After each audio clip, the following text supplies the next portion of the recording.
গাছে যেগুলো পাতা আছে তার থেকে বেশি আরো পাখি আছে। আমরা যেমন ঘর বাড়ি আছে পাখির মানে ঘর বাড়ি থাকে, পাখিদের টিকা নিতে ভাই তোমার কাঁঠাল গাছ।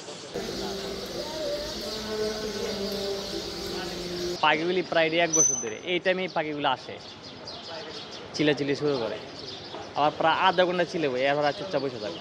ভালো লাগে, চিল্লাচিল্লি করে, অনেকজন দাঁড়ায় দেখে, ছবি উড়া সুন্দরই লাগে। এটা ওই টাইমে আসে, আবার বিকেলবেলা এই দিনে থাকে না। অনেকজনের খাবার দেয়, ওই যে অনেকজনের বাদ দিয়ে অনেক কিছু খাবার দেয়। এই যে এনে ময়লা ডাস্টবিন আছে, এনে যে বাদগুলি রাখছে, খাইতেছে, নামতেছে, খাইতেছে। নিরাপদ এই জায়গায় একটা হাই জায়গায় ঠিকানা, ফক্তির মানুষ জায়গায় ঠিকানা আছে। মনে করে আমাদের বাসা সাইনবোর্ড, আমি দোকানদারি করে বাইতে মরম।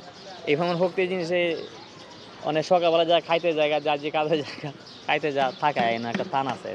প্রতিদিন আসে, আপনি ওই টাইমে আসে, তো একজন যেমন বেশি হলে 10-20 মিনিট থাকবে চিল্লাচিল্লি, পরে আস্তে বসে যাবে, পাতা নিয়ে পাতা চিপার মধ্যে বসে যাবো। তো পাখি তো কত জায়গাতেই আসে। গাছ যখন বড় হয়ে যায় তখন থেকে আস্তে আস্তে বাতাস, আগে শুরু সময় গাছ শুরু ছিল, তো এই সময় ছিল না।